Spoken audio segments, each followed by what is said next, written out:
Hi, my name is Elle McCann, and I have been working from home for the last 7 years now. So today's video is some top tips of how to stay productive when working from home, so make sure to stay tuned.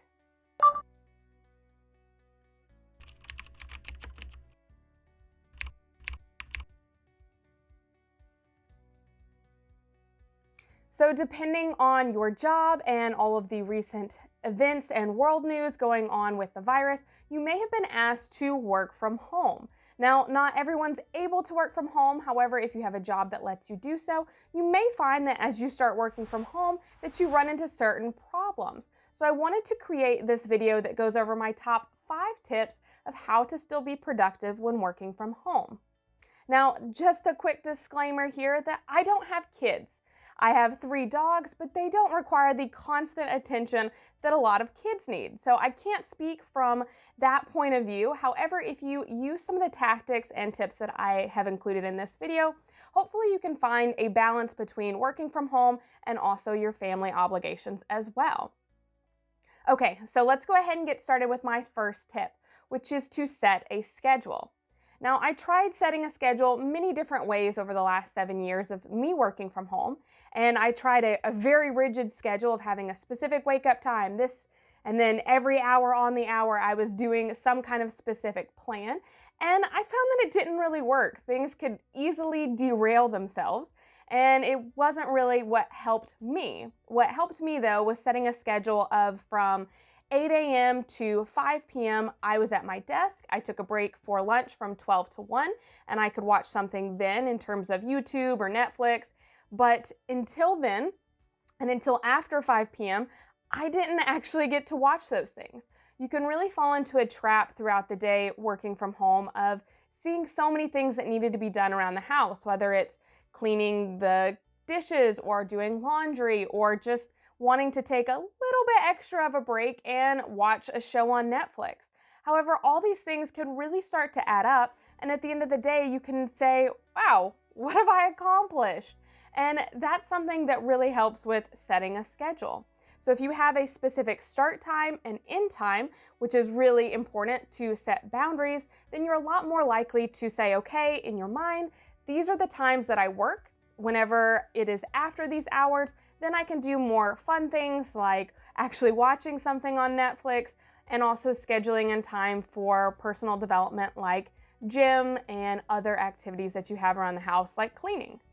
Now, the biggest thing that it helps with setting a schedule is that you set boundaries. You know of what you're going to do during your work hours, and you know what you're not going to do during your work hours. And you can also helpfully then convey that to family members so that they know that you are working during this time period and that you're not able to hang out with them as much because you have to get work done.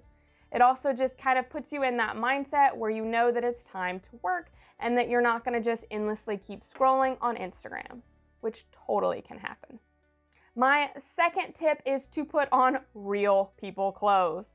So this is something that I was really good the first year that I worked from home. I would put on real clothes, I would wash my hair, do my makeup, all those things, and it felt like I was going to work then. However, I started to slack off a little bit and wear a little bit more yoga pants and workout attire around the house, and then it became that I would just sit in pajamas till 1 p.m., and that's when I really started to see productivity really decline. So my big recommendation for tip number 2 is to actually get ready like you would be going to work. Do whatever you do before whenever you actually would go and commute to work. Do that same routine from home so that way it still kind of triggers your mind to know that it's time to work and you have that separation of personal time and work time. My third tip is to have a dedicated workspace. So again, you're triggering yourself to know whenever I go into this work area, this is when I'm doing work. I'm not crafting, cleaning, doing other family time things. I'm not watching TV. This is where I work. Now, I have a separate office space in my house, separate from my YouTube studio that you see here. However, not everyone has all of those set up in their home. So if you don't have a separate room that you can set up, I would even just set it up as a half of the dining room table and have your laptop or whatever it is set up there so that you have your own dedicated space. You're not having to necessarily clean up after yourself every single day, or maybe you are if you're using a kitchen table, but you know that this is where you do work. You're not trying to take your laptop and sit on the couch. You're not working from the bed. This is where you do work, and that's going to keep you a lot more focused to make sure that you're getting your good quality work done and you're not getting distracted. Okay, so tip number 4 is to move around. I am a web developer, so I sit on my butt a lot of the day. However, it can really drain your energy and it can make you a little bit more likely to get distracted. So what I have found is that getting up even for just 5 minutes every hour and walking around can greatly kind of re-energize yourself and keep you motivated and moving throughout the day. A lot of times if you're in an office space, you're moving around to go to the kitchen area or the water cooler or talk to someone or meetings or whatever it is, and you're moving a lot more throughout the day than you are at your home, especially if you're doing conference calls over the computer now. You want to make sure that you're setting up time to just move around, stretch a little bit, and keep your body active. I also really highly recommend having a set time that you work out. So whether you have a home gym or you can just kind of run around your neighborhood or do just a body weight exercise in your living room, whatever it is that works for you, I highly recommend coming up with some kind of movement that you can do or exercise from your home.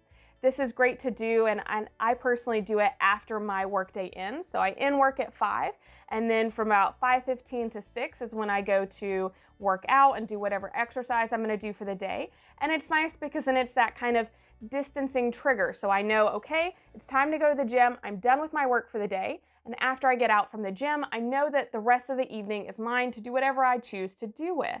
So again, it's kind of helping follow that schedule, as well as keeping your body active and keeping your energy levels up. I found that just moving around just a little bit ends up giving me more energy than another cup of coffee. So make sure that you're adding some movement into your day as well. And my 5th and final tip is to track your time. There are definitely days where they're gonna fly by and you're gonna not know what you did for the day. And sometimes it can be because you got distracted. And other times it can be because a task took a lot longer than you expected because now you're working from home, you're having to download files, re-upload files, and it's a lot more of a process than just going and quickly going and asking somebody for something or being on a shared network. So just tracking your time and knowing where your time is going throughout the day can help you make sure that you're not getting distracted, as well as better estimate how long it's going to take you to do projects now working from home. So I personally love using the Pomodoro technique. So I work for a certain amount of time period and then I get a break. A lot of people use the 25 minutes of work time and then get a break then. However, being a web developer, I find that I need to be a little bit more in the zone and get bigger projects done. And it's really hard to get things done, especially for developing a website, for me in 25 minutes. So I use an app called Forest, which I have on my phone, and I can then track trees. So it's kind of like a gamified way of working. But I will work for 45 minutes and then I will take a 10-minute break. I will move around, take my dogs outside, walk around a little bit, come back in, and I have 5 minutes to reset until I start the next tree of tracking right on the hour. So this kind of helps me stay really consistent throughout the day and know what I'm working on. And I get nice prompts that say, you know, you've grown a healthy tree with this app and it's time to take a break. So you may need to track time inside a client's project, or you have your own company tracking tool that you have to use as well. However, check out different phone apps like Forest that I mentioned before, and I'll put a link in the description below, because it's a nice way to kind of gamify and keep your day moving consistently through. So I would love to hear from you. Have you learned anything from working from home so far? Anything that kind of derailed your day, and things that helped you stay productive as well? Or is there a tip that you heard from this video that you're wanting to try out as well? Make sure to comment below and let us know. Also, we've got a lot more videos coming out about how to keep your business up and running during a potential recession, as well as ways to improve your Shopify store and working from home. So if you're interested in those, you can check out some recent videos over here, and make sure to subscribe to our channel to be notified whenever we put out new videos all about Shopify and how to grow your online store. Thanks for watching, and I'll see you in the next one.